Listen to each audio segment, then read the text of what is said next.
Bonsoir, bienvenue dans le programme du soir sur New ce mardi. Nous allons commencer avec le décryptage de l'actualité.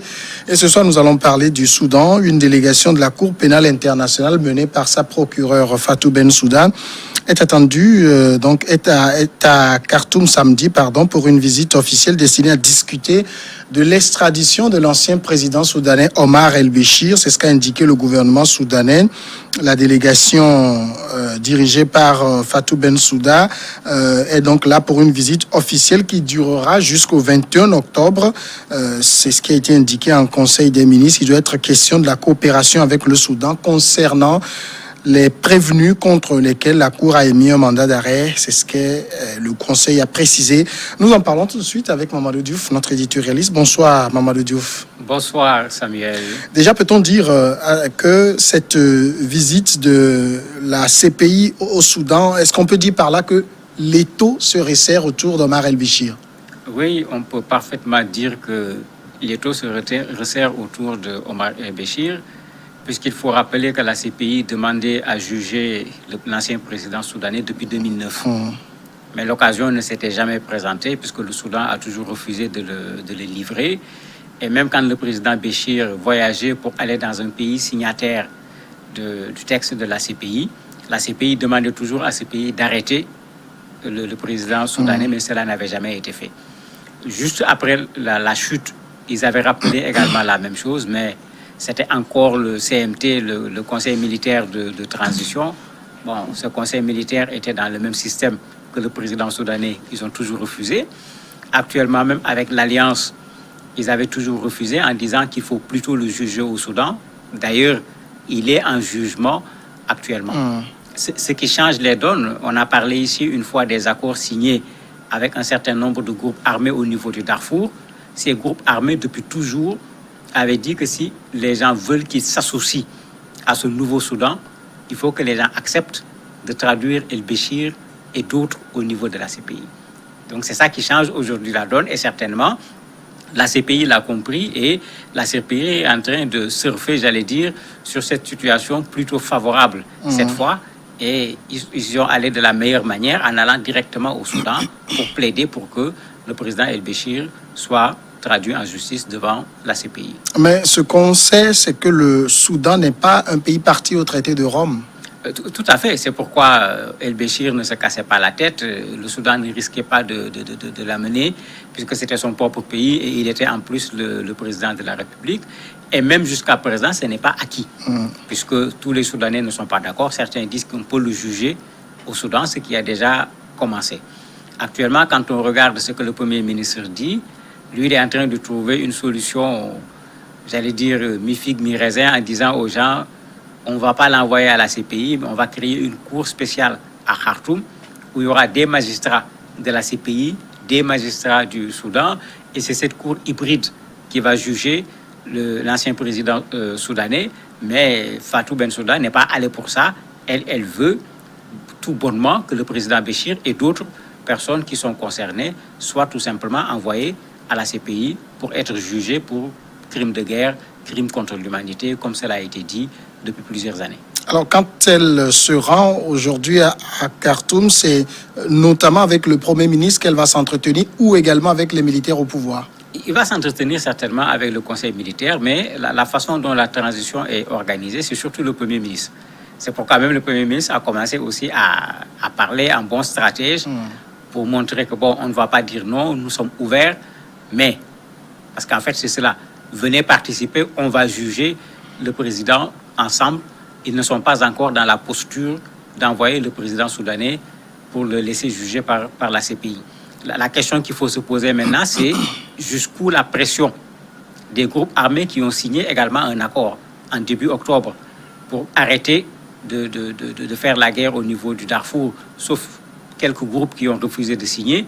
Est-ce que ces groupes pourront faire suffisamment pression pour que cette condition qu'ils avaient posée depuis toujours, pour pouvoir s'associer à ce Soudan qu'on veut reconstruire, est-ce que la pression sera suffisante pour que ce gouvernement de transition accepte qu'on envoie el-Béchir à la CPI? C'est toute la question. Béchir, vous l'avez rappelé, en procédure de jugement au niveau du Soudan aujourd'hui pour plusieurs faits qui lui sont reprochés. Est-ce qu'on va accepter qu'il soit envoyé à la CPI concomitamment à cette procédure qui est en cours au niveau du Soudan? Ah non, la CPI va devoir attendre que le jugement soit terminé au niveau du Soudan avant qu'on ne l'envoie à la CPI. Parce que pour le Soudan, pour le moment, il n'est pas encore jugé sur la question du Darfour. On lui a reproché de la liquidité qu'on a trouvée chez lui, des devises, etc. Les manifestants qui ont été tués pendant que les populations manifestaient pour son renversement. On n'est pas encore à un jugement sur ce qui s'est passé au niveau du Darfour. Et je ne vois pas le Soudan l'accepter parce que dans le conseil militaire actuellement, vous avez celui qui a été le chef des Janjaïdes au niveau de ce Darfour, et c'est eux qui ont commis le plus d'exactions et de crimes dans cette zone sous le régime de Omar el-Béchir. Celui-là ne va pas rester là à dire envoyez-le parce qu'il sait qu'après Omar el-Béchir, c'est lui qui va suivre tout simplement parce que lui également, il est cité par la CPI comme faisant partie des personnes qui doivent être poursuivies puisque Bensouda n'est pas venu pour el-Béchir seulement, c'est el-Béchir plus un certain autre nombre de Soudanais accusés d'avoir commis des crimes de guerre ou des crimes contre l'humanité. Finalement, cette protection dont a bénéficié Omar el-Béchir pendant toutes ces années de pouvoir et également cette petite protection dont il bénéficie aujourd'hui n'est plus pour très longtemps, mais il n'était pas le seul enjeu. Est-ce que c'est de lui que Fatou Bensouda veut discuter ou de tous les autres? Mais ça sera lui surtout. Puisque lui, son cas date déjà de 2009. Ça fait quand même assez longtemps que la CPI disait qu'il faut juger le président soudanais. Ils ont fait pression un peu partout. Ils ont interpellé l'Union africaine et tout. Mais il y avait au contraire une sorte de solidarité des États africains. Il allait participer à des sommets, mais personne n'acceptait de l'arrêter pour l'envoyer vers la CPI. Il ne faut pas oublier que même en juin, Fatou Bensouda est allé au niveau des Nations Unies pour plaider pour que les Nations Unies également fassent pression pour que le président el-Béchir soit jugé. Mais le Soudan est dans une situation difficile avec les pressions des Américains, l'embargo des Américains. Et les Américains également voudraient bien voir el-Béchir jugé par la CPI, bien qu'ils ne veulent pas que leurs propres soldats aillent au niveau de la CPI. Ils refusent que Netanyahou aille à la CPI. Il y a tous ces éléments qui sont là, qui vont rentrer en jeu. Est-ce que le gouvernement soudanais actuel, qui se cherchent parce que les Soudanais sont encore dans la difficulté malgré la révolution. On fait le rang pour acheter du pain. Les prix ne cessent d'augmenter à cause de l'inflation de la monnaie soudanaise. Est-ce que le pouvoir, à un certain moment, pourra subir toutes ces pressions à cause d'El-Béchir ou est-ce qu'ils ne vont pas dire à El-Béchir, mais attends, tu n'as qu'à accepter qu'on t'envoie à la CPI. Ça va faire comme Gbagbo, ça va faire comme Blé Goudé, ça va faire comme celui de la RDC, Jean-Pierre Bemba. Tu seras dans une prison dorée là-bas, on va juger, on n'aura pas assez de preuves. Et puis après, la CPI va déclarer qu'on n'est pas en mesure de le condamner parce que les preuves ne sont pas suffisantes. Puisque c'est quelqu'un qui était dans le système avec eux, ils peuvent s'entendre sous cette forme pour qu'au moins le Soudan puisse respirer un peu parce que financièrement, ce pays traverse actuellement d'énormes difficultés malgré le changement de régime. On sait aussi que le Soudan se trouve sur la liste noire des pays, la liste noire des États-Unis, des pays soutenant le terrorisme. Est-ce qu'en fait de l'extradition de Béchir, les États-Unis en font une condition pour retirer le Soudan de cette liste? Non, la condition des États-Unis, c'est plutôt que le Soudan renoue avec Israël. Alors que ça, pour les Soudanais, c'est pratiquement inacceptable. Parce que ce qu'on ne dit pas dans son histoire de militaire, el-Béchir est allé combattre Israël à un certain moment. Et ça fait partie de ce qui faisait son aura, le respect que les Soudanais avaient pour lui. Il était allé combattre du côté des Palestiniens contre Israël. Et ça, les Américains ne le lui ont jamais pardonné. Actuellement, les Américains, ce qui les intéresse le plus, c'est que le Soudan accepte de renouer des relations diplomatiques avec Israël.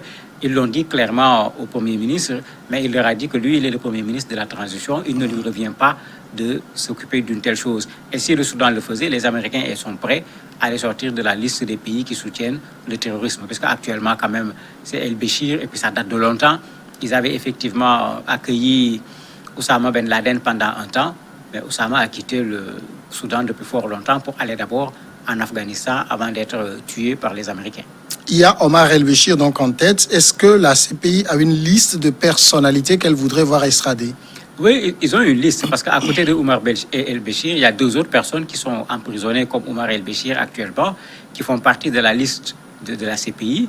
Mais il y a ce chef des Janjaïdes également dont je parle qui intéresse la CPI, mais qui lui actuellement est carrément au milieu du régime, puisque même l'ALS, l'Alliance pour la liberté, et l'ALC plutôt, l'Alliance pour la liberté et le changement, quand il a fallu discuter pour créer ce comité de transition mixte entre les civils et les militaires, ils avaient essayé de faire d'une condition le fait que ce chef-là n'en fasse pas partie. Il ne faut pas oublier que dans le conseil militaire de transition, il y a des gens qui ont dû démissionner à un certain moment à cause de la pression des populations, puisque c'est des gens qui avaient du sang sur la main. Ce chef des Janjaïdes en fait partie, même lui, on n'a pas réussi à l'enlever. Donc si Bensouda veut mettre celui-là dans sa liste, ça va être extrêmement difficile dans la situation actuelle au moins.